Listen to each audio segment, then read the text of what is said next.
When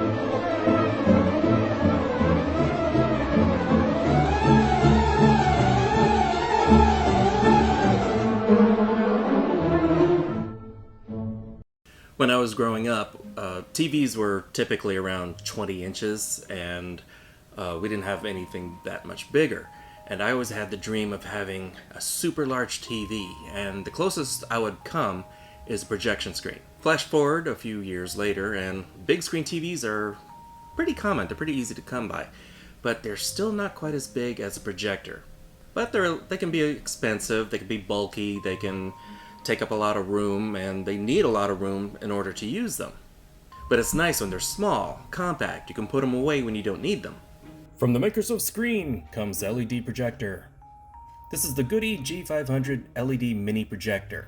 It's around $130 on Amazon. It's a small, compact unit. When I first pulled it out of the box, it looked tiny. I'm like, oh wait, this can't be good, but it's a little heftier than I was expecting, and it feels a little more solid than I thought it would be. It has an elevation screw if you need to tilt it up. You can also hook it onto a tripod. And you have multiple ports on back, so you can hook it up to a variety of formats. It comes with an HDMI cable and one of these adapters for RCA connectors. So if you have an old Nintendo, you can hook it up through this. But this is an HDMI household. It's about $130 on Amazon, and I'll have a coupon in the description. I hooked my laptop through this. I tried it on at work, and I was able to watch Netflix at work. Don't tell. Also, you would need a flat wall or screen. The wall texture makes it impossible to get a clear focus on text. The picture's a lot more forgivable with a movie. But with HDMI, you can hook up a game system, you can hook up a Blu-ray player, you can even hook up a Roku or a Fire TV. And it also has a VGA connector, but does anyone still use those? I think my favorite feature is it'll play movies directly off USB drives. I've only tested it with MP4 formats, but it handles other formats, I just haven't been able to test them. Red Dead Redemption looked pretty good on this. It's LED, so the bulbs are fairly cheap. I'm not sure if these are replaceable. The instructions are a little sparse, so there's that. Comes with a remote. It has a focus distance between 5 and 15 feet. For a large conference room, which I tested at work, it struggled. It's meant for smaller conference rooms, so you're not going to fill an auditorium with this. One of my cons with this is the power cord it comes with is pretty short, but it's a standard 2-prong plug. You can get these anywhere, or just get an extension cord. But just know it comes with a short cord. It also comes with a carrying case, which is great for transporting this around, because this thing was made to be portable. It fits in the case perfectly. No room for the cord. I mean, you can kind of put it in there, but that's just a power cord. If you want to throw in an HDMI cable or anything else, it's going to get lumpy, and it won't lay flat. It's also surprisingly durable, because my cat knocked it off the table, and it hit the ground pretty hard, and it was still working. And of course, the built-in speaker on these things are never very good. They're always kind of tinny. There is a headphone jack, but if you're watching this with a group, that's not going to do much good. But it does get loud. It has a built-in menu, so you can select your video source. If the picture looks like it's flickering, it's not. It's just my camera trying to correct for the low light. In person, this looks fine.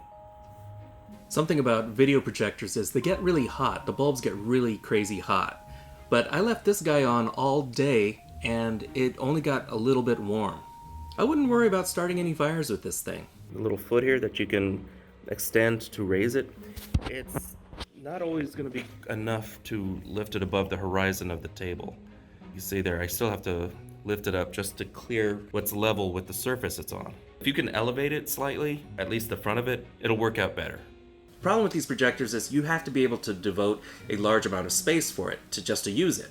You need between 5 and 15 feet. Now, I don't really have a lot of space like that in my house, and our walls are pretty occupied. I have to put this up so you don't look at my blinds here. Also, our walls aren't white. They're kind of the shade of blue. The only large enough, bright enough surface in this house is my ceiling. So I came up with a little life hack. I don't know if I should not be recommending this, but this is something I'm doing. So if you try to do this, you're on your own. Okay. I took a heavy bookend, metal. This works for this model. You may have, if you do this with your own, you're on your own, by the way, work out how you're going to hang this, but this one just happened to work out. An upward facing projector. And now it's going to be suspended slightly above the ground, which gives you clearance for your cords and whatever else you're going to hook up into it. Why would I do this? Because in my living room, my couch reclines all the way back. My couch leans all the way back, so now I can watch my movies on my ceiling. I'm pretty sure this is how the people on WALL-E started. But I don't care, this is the future.